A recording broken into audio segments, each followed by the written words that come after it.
New season, new outlook, new contract. Once again, our top story tonight, Paul George has signed an extension to stay with the Clippers. The 30-year-old is scheduled to make over $35 million this season, so the new extension adds 4 more years and $190 million for the 6-time All-Star. It guarantees him $226 million over the next 5 years. And new on SportsCenter right now, here's PG-13 on his new contract. I love being here. I love the family that I've created in my first year. This is where I want to be. This is home. I'm at home. And I want to build a real foundation. And ultimately, this is where my legacy, where I want to leave the biggest imprint on.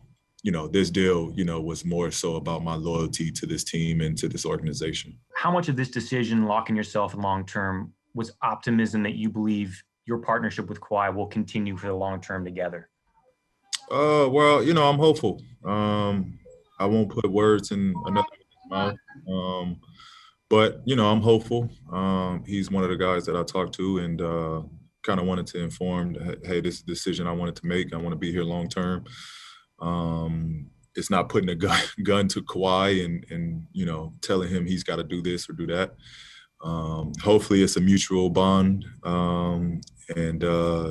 both enjoy playing with one another. That is key. NBA insider Brian Windhorst joining us now with much more on this story. The timing of this, Brian, that caught many by surprise. Why do the Clippers want to get this deal done now? Well, he's eligible for it now. He's qualified as a 10-year veteran, and he's eligible to sign before the season. And so I think they wanted to get it locked in. But to be honest with you, they traded 5 first-round picks and 2 pick swaps to make all this come together.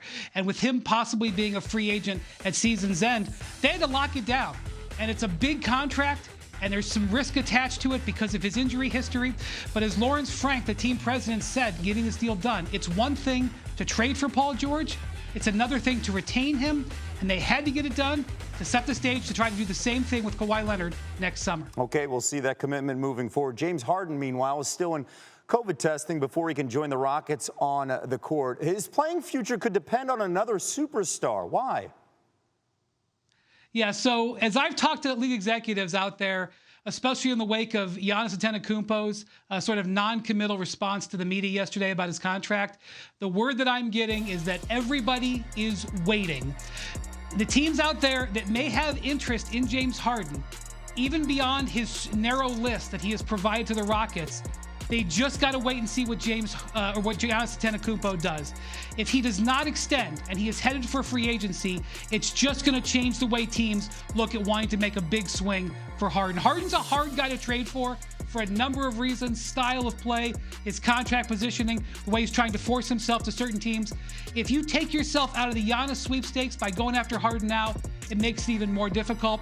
All signs point to the Rockets trying to ride this out for the short term until trade conditions might improve. All right, well, we'll look at the next 11 days and keep an eye on Milwaukee as well as Giannis here with that Supermax. Harden, by the way, could be cleared to start practicing as soon as Monday if all his tests are negative. Wendy, thank you.